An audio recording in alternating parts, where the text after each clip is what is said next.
Hello and welcome everyone to another EarthEcho International virtual event. Today, we feature a STEMExplore virtual career connection featuring a coral reef ecologist, Daniela Escantrella. She's a PhD student in marine biology, and she's joining us all the way from Hawaii, where it's very early in the morning. So my name is Casey. I am a programs manager here at EarthEcho International, and I will help to co-host today's event alongside Danny.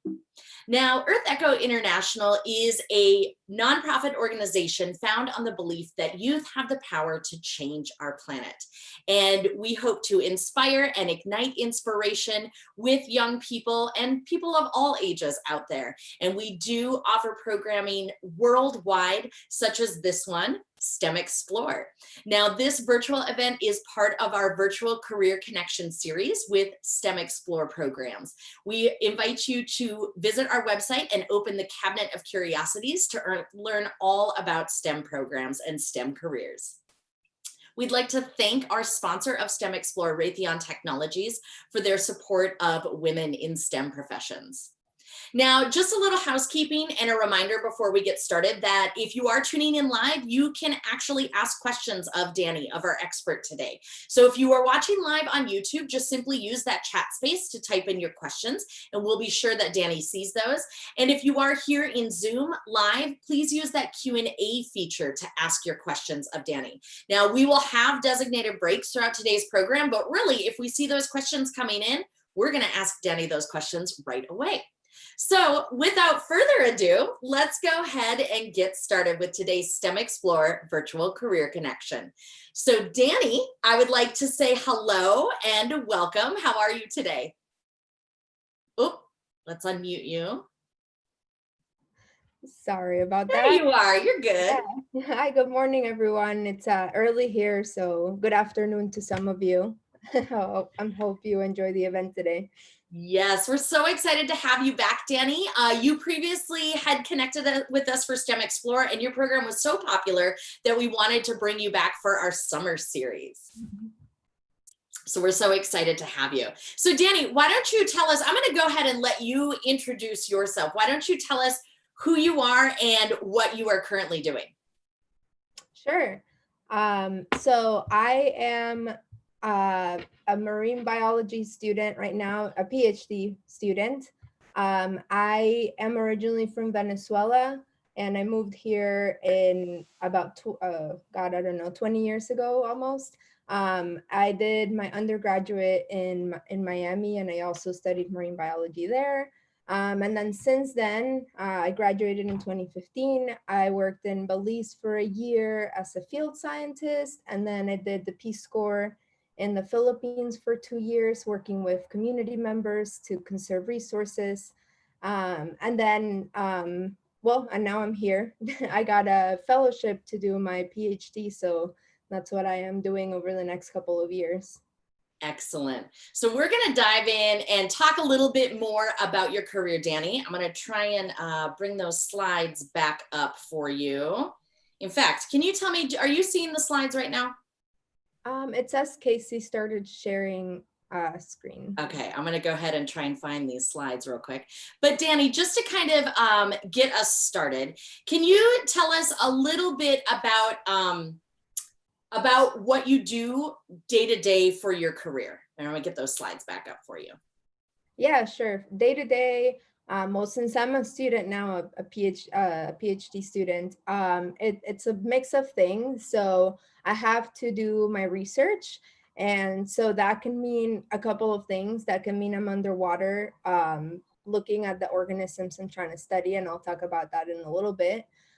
Or that can mean I am at my desk reading all day. So the first year of school, there was a lot of reading because you really have to learn about what you're going to study, see if anyone has researched it before, figure out what methods you can use to study those organisms.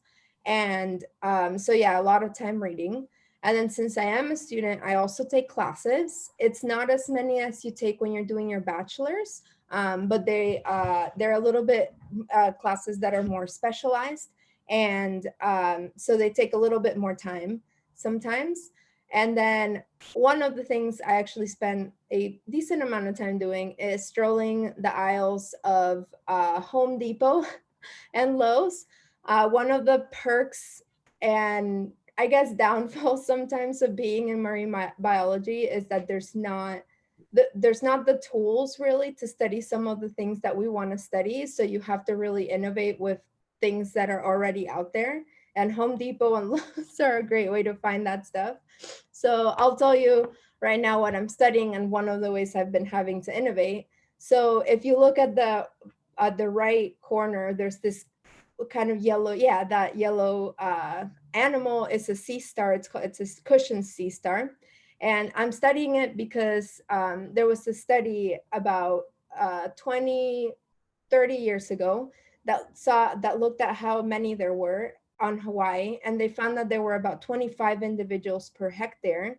And when I did some reconnaissance surveys recently, I was finding that they were almost 60 per hectare. So they've gone up a lot in numbers, and they eat coral. So I want to see if this increase in their density and how many there are is affecting coral reefs and and if they survive. Because if they're eating a bunch of coral, maybe they're not surviving. And so the way I've had to innovate is one of the things I'm trying to do is place them in these little cages. Um, that way I can see how much they're eating within a certain space. But of course, no one really sells sea star cages. So I've had to go to Home Depot to try to find supplies to see what will work. Even though they looked really rigid, they're actually super flexible and have escaped the 5 cages I've tried so far. On the top left corner, you can see me trying to build one. Those fence things that you see are what you find in the garden section at Home Depot for like the little fencing um, projects that people do on their lawn. So that's a big part of what I do, is just trying to figure out how to do the research with the tools that we have already. That is amazing. So can we compare? I mean, so I had never heard of that type of sea star, but I immediately thought of the crown of thorns sea star. Isn't that another one that goes through coral reefs and kind of mows down parts of the reef? Yeah, crown of thorns are really big in the Indo-Pacific. They eat a lot more. So they have really different consumption rates, which is why they're worse. So the cushion star, which is what I'm studying, consumes about a meter squared per year, like one individual, whereas one crown of thorns will consume 5 meters squared per year, so 5 times. The thing here in Hawaii is that we don't really have that many crown of thorns. But we have a lot of cushion stars. So I'm wondering for my project is, even though they consume less coral, there's so many more. So are they having similar effects as the crown of thorns would somewhere else? So we'll see what happens. That's what I'm trying to figure out now. That is fascinating. And we do have a question coming in from our friend Piper. She's with Primetime Palm Beach County in Florida. And Piper wants to know, how large are those sea stars? So they're not as big as the crown of thorns. I found from I've done transects, which basically you lay out a measuring tape on the reef, and then you look within a certain area to see how many there are, which is how I determined their density. And I've been looking at them, and the smallest I found was about 8 centimeters, which is like maybe like a softball size. Okay. And when they're smaller, they're less like plump. They're more like flat. They look a little bit more like a sea star. But the biggest I found was maybe 20 centimeters, which I think is about 10 or yeah, about 10 inches or so. So they're not huge, but they sometimes I do see them, and they will have like a trail behind them of all these small corals that are white, which means that they ate that. And so even though they're not huge, they are eating coral out there more How than maybe we interesting. think. Those are really interesting. I'm going to research a little bit more about those myself. I've never heard of those before. And they almost look almost like a sea biscuit to me. Yeah, and So they get plumper the larger they get? yeah, they get plumper. When they're small at first, they're kind of flat on the bottom. They're not so yeah, plump. Okay. But they get bigger. And one of the things they do, and this is why I've been having trouble, I think, keeping them in, is they're able to inflate and deflate their body with water. So I think they're finding holes along my cage and then like squeezing through. But also, even though they're so plump, they're actually more flexible than they look. So I think they're also like crawling over the top of my fences and getting out. So we'll see what happens. How Still trying to figure it interesting. out. So this is good. This brings us to our next question of, simply put, can you tell us a little bit more about what you do for a living? I know you kind of outlined your day-to-day task of going to classes, but also doing your research, but you want to expand upon your work a little bit more? Yeah, sure. So one of the cool things about marine biology is that it's not just about being in the water or on the water or in a lab studying the animals that are you're researching. Of course, that's a big part and a very fun part. But over the years, I've gotten the chance to do other stuff, which is also important in this career field. So, for example, when I worked in the Philippines, I worked with communities. So fisher folk and teachers and stuff like that. And I would talk to the fisher folk and they would explain to me, you know, for example, have their resources been declining, or like what sort of things have they seen that have made their resources decline. So I would learn from them, and then I would explain to them kind of the more technical aspects of the marine stuff. So like water coral, how do they work? Why are they dying? And then we would work together in that way to figure out ways to preserve their resources, because they really depend on them a lot. A lot of people in the Philippines were fisher folks, so if those resources died, then you know that was their livelihood. So that's a big part of it, and that's a big part of being a scientist, is that you have to communicate the science that you do or whatever you know. And then in the middle picture, that's another example of communicating science and another aspect of my job, which is conducting research, or sorry, outreach. So this was from Belize. We would do educational booths at different like fairs and events. And we would talk to the school children about, you know, what resources there are out there, maybe what threats they face, how we can protect them. So again, just getting that knowledge out of the science and the resources, that way we can work together to protect them. And then, of course, as I said before, a big part of it is studying marine life. So when I was doing my bachelor's in uh, in 2011, I interned for 4 years at the Shark Research Lab. So I did shark research for 4 years. I studied them, like what their shape was, where they were, why they were healthy or not. And then now I'm studying fishing stars. So it's a little bit of a different animal, but still studying that underwater, the animals and how they work and how they're doing. Excellent. This is awesome. This is so fascinating. And I will tell you, we have a ton of questions coming in. So I want to ask one question for sure. One of them is coming from our friend, Mandy. She's with Sea School Preschool, and she wants to know, can you repeat the common name of that sea star that you're studying? Yeah, it's a cushion sea star. A cushion sea star. Okay. Yeah, So, and I think it gets the name from like a pin cushion, because it kind of looks like a pin oh, cushion. sure, Yeah. absolutely. And I'm going to actually bring another picture up of the sea star. I'm actually just manipulating this a little bit so that the folks out there tuning in can see this a little bit larger. So with that, the cushion sea star. So a lot of questions coming in about your work with them. So one, Marilyn wants to know, where do you usually go to look for those sea stars? Sure. Yeah, there's a dive site that we go to. It's like 10 minutes from my house. It's just south of the island that I'm on.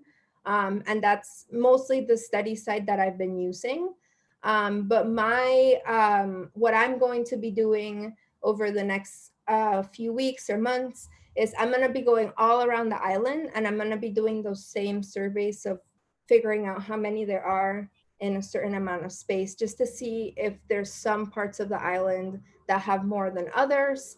One of my hypotheses is that there are a lot of them, because their main predator, which is this big snail. I should have included a picture, but there's this big snail that eats them, and it's their only predator.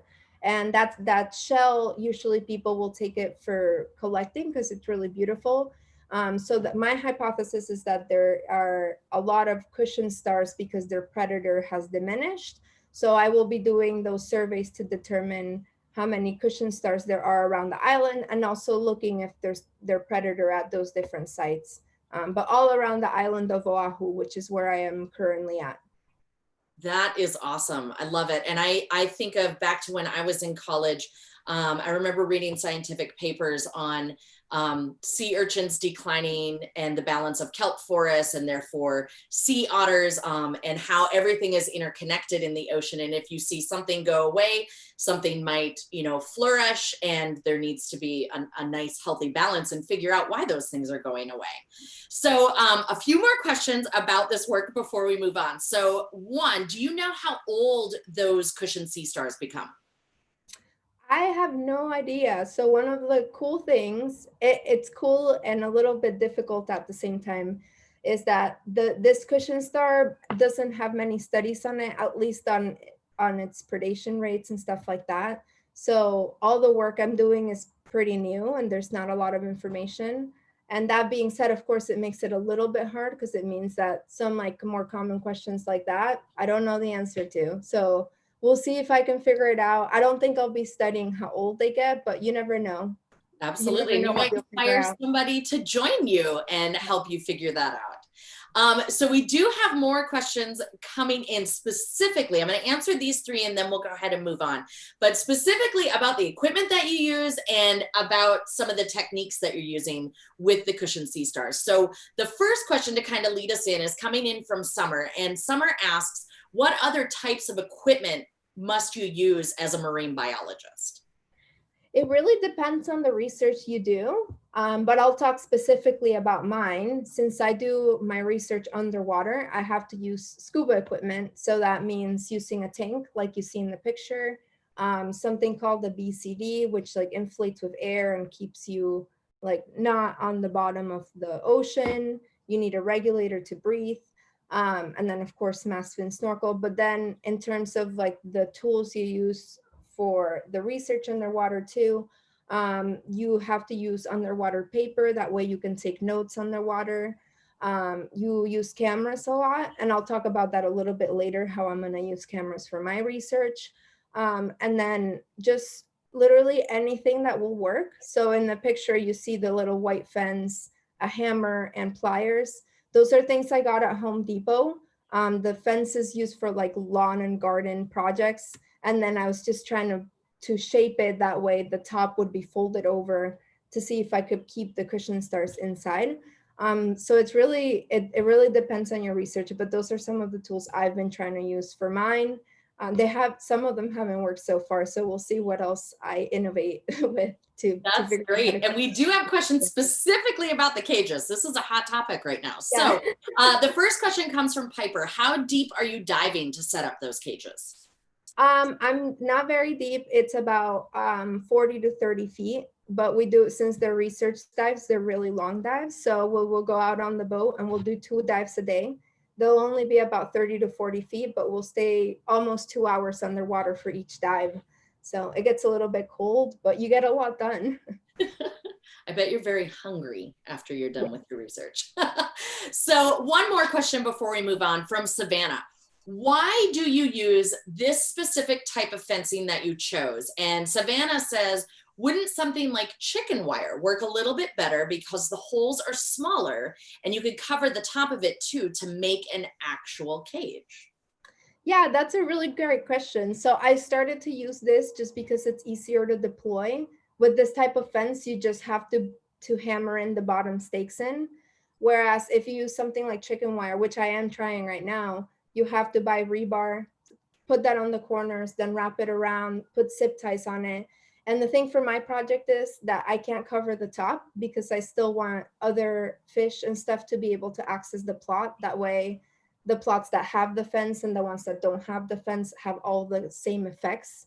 So that I'm trying this just to try. I'm really trying anything right now. I tried this orange like plastic material that you see at construction sites the other day because I was thinking maybe when the sea star went up the side and if the top was loose and it started to climb, it would fall back in, but it didn't work. So it's back to the drawing board to see what works. I'm really just trying anything at this point to see how I can keep them in. And this was just a simple option for for deployment and logistics, but we'll see what works in the end. So much of what scientific research entails is trial and error. So it definitely looks like everybody joining us has their thinking caps on to try and help you with your cushioned sea star fences. But it definitely looks like you're trying everything you can. So Danny, can you tell us what is one of the coolest things that you've ever done or seen as a part of your job? Yeah, sure. So one of the coolest things was when I was doing shark research in undergrad. And one of the fun parts about shark research is that you're going fishing basically to catch sharks. And then once you catch the sharks, you can collect different data on them. And you never know what you're going to catch. I mean, that's one of my favorite parts of the ocean is you just never know what you're going to see. And so I couldn't pick between these two because I thought they were both so cool. So the one on the left is a great white shark. We were in the Florida Keys where you normally don't really see great white sharks. And we were pulling up this line and it was really, really heavy. And we were wondering like, what's on there? And as it came up, the captain in a very slow voice said, "I think it's a great white shark." And everyone rushed to one side of the boat. And it was so awesome just because it was so unexpected. And on the right side, that's a sawfish, which is really cool. And I felt really privileged to see one because they're extremely endangered. And this was, we were fishing in the Everglades and we pulled it up and it was so cool. They're so endangered that once you catch them, you have to release them right away. And you have to be really careful because obviously they have a saw on their face. So if they like decide to move it, you know, you could be in danger. So I couldn't pick, these are the coolest things I've seen. And again, it's just, the ocean is so unexpected. And that's one of my favorite parts about doing research is you never know what you'll see. That is incredible. I live in Florida and I've been to the Keys many, many times. Never seen a great white in that area. And that would be truly, truly incredible. That's awesome. Yes, these are two very tough ones to choose between. I agree. So Danny, what inspired you to do this work? Yeah, so there's a few things. One of them, the biggest thing, and I'll start with the last one on that list, is just kind of future generations. I think I've been really lucky in my life to see some really amazing things, both underwater and on land. And I get really passionate about it because I want future generations to be able to see the things I've done in this pristine condition. So the reason I do this is because I want to conserve it. You know, I'm one small piece of the puzzle, but I always hope that my work will be, you know, one of those puzzle pieces that will help keep coral reefs or sharks or whatever it ends up being alive in the future for younger generations to enjoy. And so I included this video because it's one of my favorite moments in the water. This was when I studied abroad in the Galapagos, and we were on the way up from the dive, almost done, and I was just looking down to their and then someone banged on their tank, and I looked up with my GoPro, and there were about, I think 10, you didn't hear me screaming, I'm so excited on the water, 10 hammerheads in front of me, and these are shallow hammerheads, and there's some parts of the world that so I felt so lucky, and I just really want the generations to be able to do it. That's why I do it, and I get so passionate, is I want to protect those species. So Danny, I just want to hop in here. We lost your audio a little bit because we purposely left the audio in this video so that you all could hear Danny, her reaction. She said that you were driving. Can you remind me where you were? Yeah, I was in the Galapagos. Galapagos. I was out there, yeah. Perfect. So do you want to set it up and we'll play the video again so that everybody can hear your reaction? Because I think it's just... sorry, I didn't know I was gonna. Oh, you're good. The audio, but I was on my way up from the dive. We were almost done. We hadn't seen the hammerheads the whole dive, so I thought we weren't gonna see them. And I was just on my way up. I was looking down. Someone banged on their tank, and when I looked up, there was about 10 hammerheads just swimming by in front of me. So that's the setup for the video. So we'll just play that again.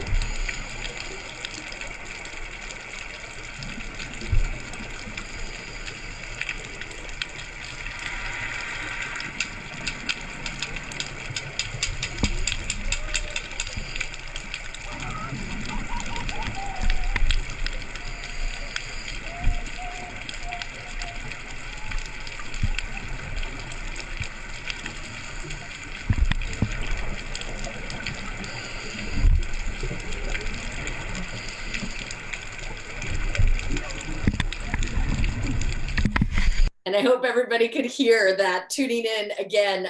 We just kind of wanted to set that up because Danny did talk about how they were supposed to have hammerheads and they really weren't there. They weren't showing up, but then somebody banged on their tank and there they were. And then that was Danny's reaction to seeing those hammerheads, which is truly a sight, that is for sure. Now, Danny, I'm gonna bring you back to those slides so we can share your next video too, if you wanna go ahead and set that up. Yeah, so this one, I was in Bali there, and it was a dive with manta rays, and I mean, they were around the whole time. And this is just a short video. I just wanted to pick two of my favorite moments underwater. And how big would you say these manta rays were? Oh yes, that's one of my favorite parts about them. They're probably at least 7 or 8 feet across, so that's bigger than me, but I think they might get bigger. Yeah.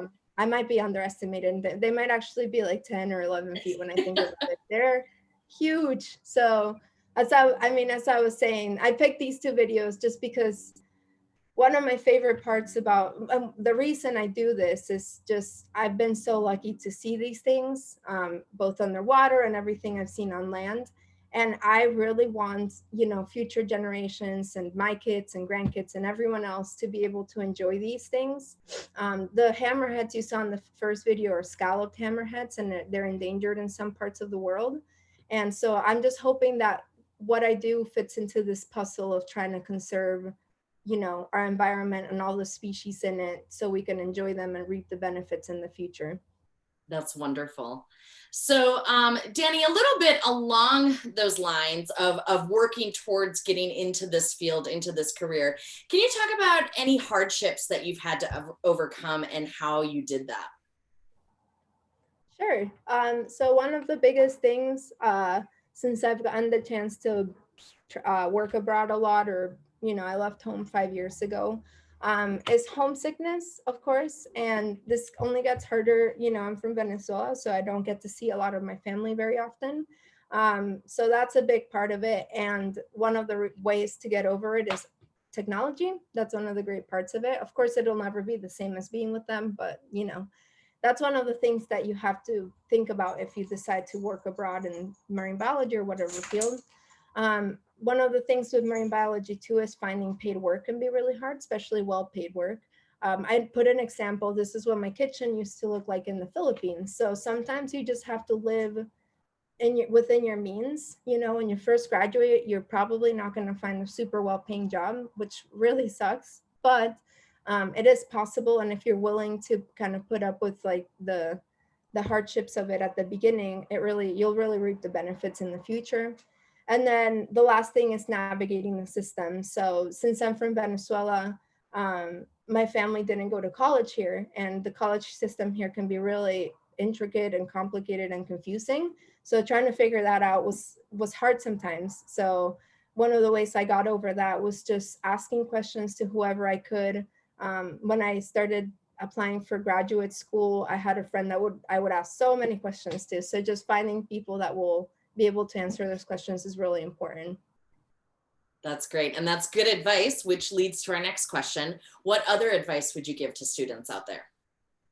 Yeah, so the top two things I thought about when I was answering this question is, one thing is surround yourself with positive role models. I was fortunate enough to have some really great role models in my career. I only put 3 pictures, but there's so many people, I just couldn't put all those pictures. So there's people that have taught me so many things about scuba diving, people that have taught me things about communicating science and research. So finding those people and like really asking them questions and picking their brain is really important. And sometimes it might be hard to find those role models, but don't give up. Of course, they're out there. And with technology now too, there's so many organizations that you can look up and see like if you can talk to people from them. And then I always like to say, explore your passions, the sky's the limit. Even if you think you can't do something, go for try. It might be hard, depending on like what you want to do or where you are, but there's always a way. I became an instructor when I was 19, and I found a way to pay for it and stuff like that. And I didn't think it was possible at first, but when I started to try, I figured out I could. So just, if there's something that you really want to do, go for it. Don't give up. So yeah, that's my advice. That's great. So along those lines, we have some questions coming in specifically about your career in marine science. So Marilyn wants to know, how long did it take you to get to where you are now? Yeah, so well, I started my first like interaction with the ocean was 14 years ago. Not interaction with the ocean, but underwater. I started diving 14 years ago. And so in terms of scuba diving, that has taken you know, a while to get to where I am. You have to go through different certifications. In terms of the science part, I started my bachelor's degree in 2011, so it's been 9 years, but everyone's journey is really different. I decided after after I finished my bachelor's, to work for 5 years or 4 years, which was really important to me because I didn't know yet what I wanted to do in graduate school. And so those 4 years were really instrumental in letting me know, like informing, like, because when you go into marine biology, there's so many different things you can do. And I wanted to know first what branch I wanted to go into before making the commitment for graduate school. I also know people that went into graduate school right after their bachelor's, and that was great for them. So it just really depends. For me, it's taken, since I started my bachelor's, 9 years. And there's still many more years to go, of course, but it really depends on what you want to do and your journey, and if you know what you want to do. And another question about that from Patricia is, Patricia wants to know, did you do marine research? Did you have internships as part of your undergraduate degree? Yeah, so during my undergraduate, I interned at the Shark Research Lab for 4 years. And so I did a lot of field work with them. I would go out on the boat and catch sharks, and then we would do all the data collection. And then in my last year of the undergraduate, I used the data we collected to write my own project, where I looked at shark condition, like how healthy they were compared to their location. Um, and I also worked at a scuba shop, so that was like an extra thing. It wasn't necessarily research, but it helped me pave my way through different things. And it was also really, you know, one of the great things and important things about marine biology is being in the ecosystem that you're trying to study, so you see what's happening. So that was also important, even though it wasn't directly my research. And we do have a question about your current research. Back to those cushioned sea stars. Do you hope to publish your work? Yes, I hope to publish it. So I'm only just now finishing my first year of my PhD, so nothing yet, but hopefully in the next couple of years, I'll get more data and be able to publish some scientific papers out of it. Sure. Awesome. So we have another question for you. What innovation in your field are you most excited about? Yeah, so I put a video here, but I don't know if I should talk over it or not. I actually muted the audio, so you can go ahead. Perfect. Yeah. Yeah, so I'll just explain it. So one of the things when I was trying to figure out how to study, how to do my research, was how do I figure out how much the cushion stars are eating from the coral? Because in the papers I was reading, what people would do was take the coral out of the water, weigh it on the boat, and then put it back in the water. And I didn't want to do that because I don't know if they'll survive after. I don't have the permits. And so I started reading, and I found this thing called photogrammetry, where you create 3D images of either just a coral or a whole coral reef. And basically what you do is you use a camera and you take hundreds or even thousands, depending on what resolution you want, of the reef. So you go around taking a bunch of pictures, and then there's software that will put them all together and create these images. And so I'm excited for that because I'm going to be using that for my research. Because with the 3D models, you can calculate how much they're growing or not growing, and without having to take the coral out or be invasive about it. So that's one of the things I'm really excited about, is using this new technology. And so this is more equipment I will use for my research, as cameras for these That's pictures. great. That is really, really cool. So one more question that we have for you before we dive into some others that are coming in from the chat and wrap up is, how does your work contribute to a sustainable future? I know you talked about this. You talked about this when you spoke about your inspiration, but can you elaborate a little bit more on this? Yeah, so my hope is that the research that I'm doing will help it won't to help conserve coral reefs. As I said, it'll be one of the puzzle pieces to that big puzzle of conserving coral reefs. So I'm if I find that cushion stars are really having an effect on coral, like if they're eating too much, I'm hoping that I can figure out ways that we can reduce that amount of predation on coral reefs. This is also really important for, there's something called coral gardening. I should have put a picture here, but basically people take loose coral fragments and they'll grow them in like really good conditions and then put them back.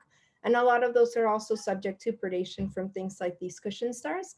So I'm hoping that with my research, if I find that there is an effect from the cushion stars, that I can make these coral restoration projects a little bit more efficient in terms of not having that much predation. If I find that their predators are really low, I want to try to figure out a way that maybe we can increase them or reduce the number of cushion stars. So in general, as I said, it's just a small puzzle piece to figure out how to conserve coral reefs. And whatever my research finds will hopefully lead to management decisions to help in that. Excellent. All right, so it looks like we are at our little break for our last round of questions, and we do have some coming in from the chat. So Summer wants to know, Summer says, I've heard that being a marine biologist often requires being able to code or having an understanding of computer science. Would you say that is a big part of your job? Yeah, so that is increasingly becoming a big part of being a marine biologist. And I'd never really learned to code when I was doing my undergrad, my bachelor's, and I'm really just starting to learn now. When I started, it seemed like this big monster that I wouldn't be able to tackle. And I feel that's how a lot of people feel about coding. But once you get into it, it's actually really cool. Like you'll be frustrated when you can't figure something out, but then when you do, you're like, wow, I did that. That was so cool. So it is a big part of it, and it can be frustrating, but it's also really cool because I get, one of the parts of being a marine biologist, once you gather all this data, you have to analyze it to see what trends there are. And I get excited about that because you never know what you're going to find. And coding is the new way, like the easier way once you learn it, of analyzing that data now. That's great. And I just want to let you know, we do have a lot of comments coming in about how cool your research is. So that's pretty exciting that everybody got to learn about the cushion sea stars today.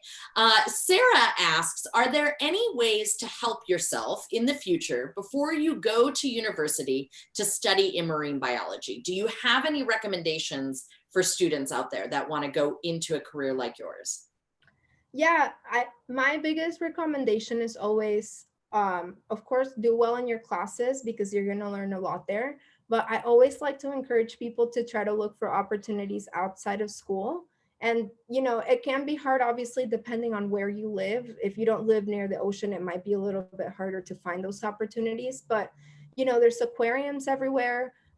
You can go if you live near the ocean, you can volunteer at things like beach cleanups. Those are things that will really make your resume stand out in the future if you have all these extracurricular activities, not only because they will show that you've done all these other things outside the classroom, but it shows that you're motivated, and it also helps you learn things that maybe you wouldn't learn inside the classroom.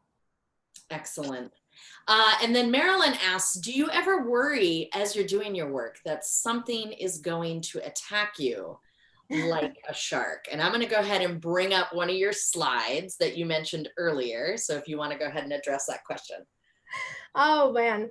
One of the things I dislike sometimes about scuba diving is when there is murky water. I mean, it is the ocean and we have to be respectful of it and its inhabitants. So I do have a little bit more caution when it's murky and I can't see, like I'll turn around more often while I'm working just to make sure there's nothing there. But honestly, when you're scuba diving, it's not really a big threat that something will come and attack you. When you're diving, you make all these bubbles that are really noisy. So most animals will actually end up just being scared of you and not really want to come near you. When it's murky, I look around, but I think about the statistics and I know it's very unlikely. The thing I actually would be more nervous about is eels, just because sometimes you're like grabbing onto a rock and you don't see them and they might come out. Who knows? I've never been attacked or bitten by one, but that would be one of the things I would be a little bit more nervous about. Excellent. So we have one last question, and this is a great one to end on. And while you're answering it, I'm going to bring up your social media information so that folks can follow along with your career. So Daniela asks, as a woman in STEM, what advice would you give to other female students going into STEM fields? That's a great question. When I was doing my undergrad, I actually realized that there wasn't that much diversity sometimes in my field. I was one of the only Hispanic people doing marine biology, and a lot of the professors and stuff were male. So I would say try to find diversity within your space and work with those people, because a lot of the work that you do, it's been shown that you'll have better collaborations and better work the more diverse your teams are, because people are able to bring more experience and more points of view into that work. So it might be hard, but try to find that, and then just try to bolster people that do science and that are women and minorities in those fields, because we need more of that. There's really an underrepresentation of minority women and women in general in science. So just, try to bolster those people, try to find those mentors, and that's a good place to start. That's awesome. That is wonderful advice, Danny. I can't thank you enough for coming on again as a STEMExplore mentor. And that is what you are. You are definitely a mentor and a role model. We do have comments coming in from YouTube. Jennifer says, regards to Danny from Florida. She's such a role model for future ocean keepers. So this was truly incredible chatting with you today, Danny. It's always fun to catch up with you. And everybody out there, you can follow along on Danny's career and her adventures and those cushioned sea stars to see what's going on. Here's her Facebook, Instagram. She was even kind enough to give us her email if anybody would like to send her some questions. So Danny, again, I just want to say thank you so much for taking the time to being with us today. Yeah, of course. And thank you for having me again. And of course, if anyone wants to message me with questions, I'm happy to answer them. Awesome. Thank you so much. And thanks to everybody out there who is tuned in. Please stay tuned to EarthEcho International through all of our social media channels. If you're on YouTube, please subscribe to our channel. We do virtual events every single month for the most part during the school year. And we thank our friends at Primetime Palm Beach County for having us come on board to partner with them for a summer series of STEMExplore. So we're so excited, but follow along on all of our platforms. Be sure to stay tuned for all of our programs. We have some exciting things coming up. For those of you who are on EarthEcho's Facebook or go to our website, check out our Passport to Adventure. It's something really fun we just released today. So on behalf of EarthEcho International, thank you all so much for joining us today. Please stay safe, stay healthy, and keep exploring. Bye-bye, everyone.